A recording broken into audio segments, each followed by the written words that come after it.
Hello there.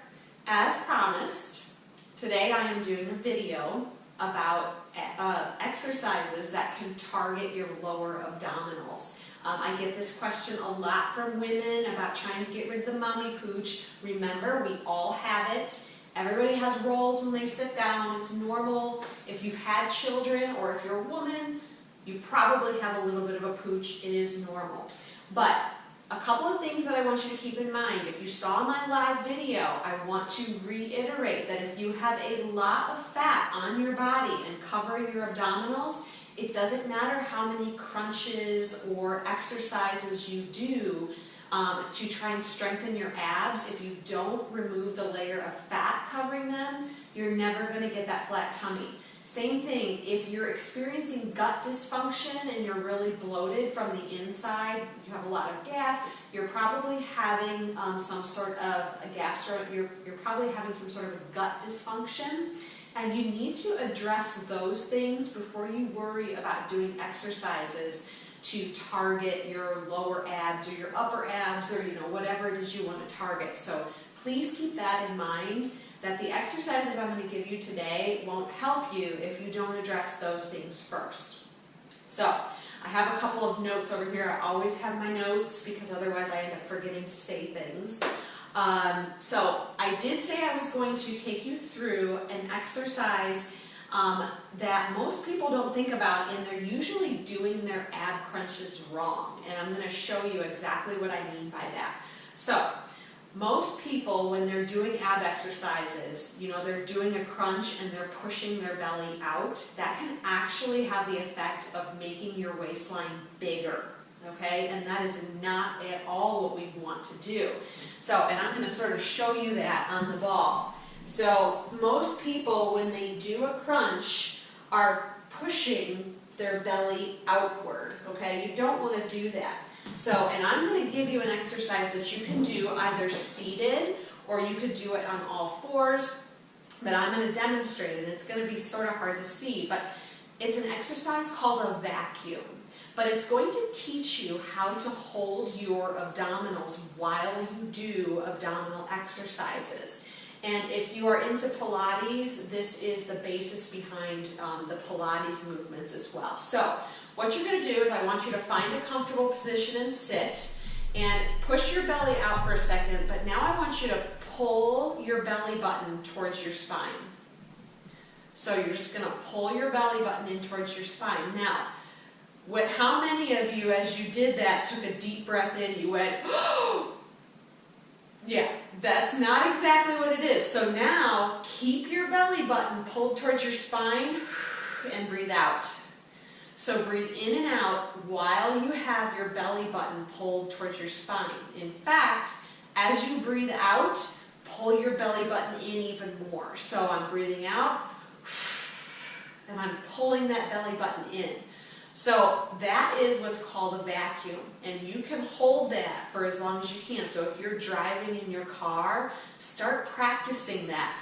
Pull your belly button into the spine, release the breath, and just breathe normally while your belly button is pulled towards your spine, okay? So that is your abdominal vacuum exercise, and that's something that you can do every day. It can actually reduce the circumference of your waist just through doing that exercise, because it helps strengthen the muscles that are deep in your abdominals that help you suck it in, okay? So, but as you're doing your abdominal exercises, you want to think about having your belly button drawn in towards your spine. So the first abdominal exercise that I feel is most important for your core strength, it should be no surprise to anybody, is the plank exercise. And so a standard plank exercise, you're going to get down on the floor on your forearms. You're going to pop your feet right off the mat. And you can see here, I don't know if you can tell by my belly, I'm going to switch my position here a little bit. I am trying to suck my belly button up toward my spine. Most people let it hang. Don't do that. You want to suck the belly button up into the spine while still breathing. And so everything is nice and tight. You're going to hold this for as long as you can. That's probably my #1 abdominal exercise. It's going to strengthen your core and your abs. My next one after that is more of a Pilates move. You're going to jump on your back. Your legs are going to come up into what's called a tabletop position. You're going to lift your shoulders off the floor, push your low back into the floor. Even here, I'm trying to suck my belly button down towards my spine. So I'm going to hold here, and I'm going to tap. I'm going to alternate tapping my heel to the floor. And I'm really trying to keep my shoulders off the floor and to suck my belly button down towards my spine. So I'm almost as if I'm trying to grow roots out of my low back. So that's going to target your lower abs. And then the last one that targets lower abs is the lower abdominal crunch. So again, you're going to lay your head back. You're going to get your legs into a tabletop position. You'll extend out and then bring back in. Try and lift your hips off the floor. Again, it's very hard to suck the belly button into the spine, but you gotta think about doing it. Otherwise, if you're pushing your belly out, you're going to make your belly bigger. So suck in, keep sucking in.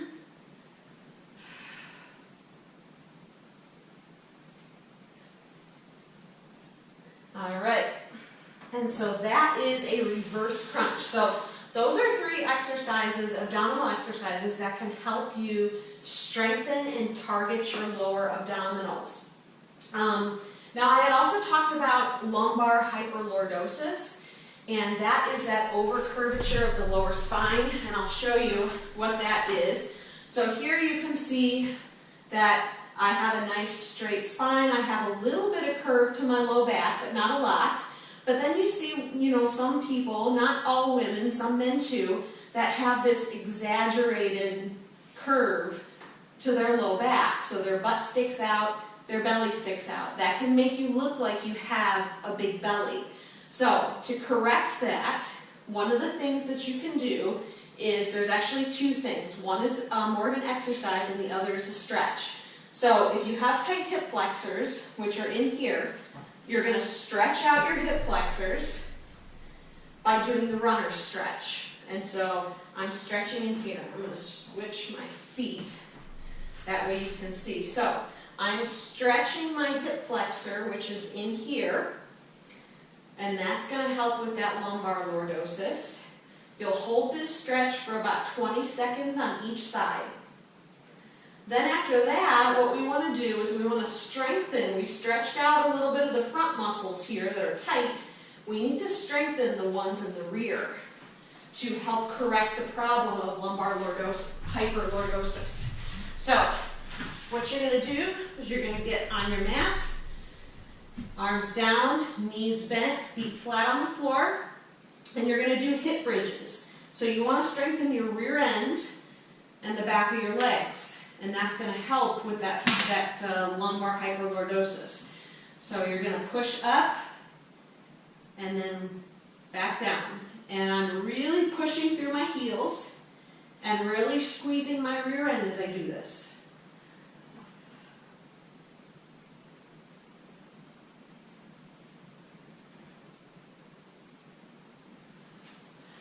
All right, so those were some of the exercises that you can do to get a stronger core, to correct some body imbalances, and to work on those lower abs. But don't forget, diet, what you're doing in your kitchen, is going to trump all of this, especially if you're having gut problems or if you have an excessive layer of fat covering your muscles. So I hope that this was helpful. You all have a great day. If you have questions, always feel free to email me, kellybailey1980@gmail.com. Bye!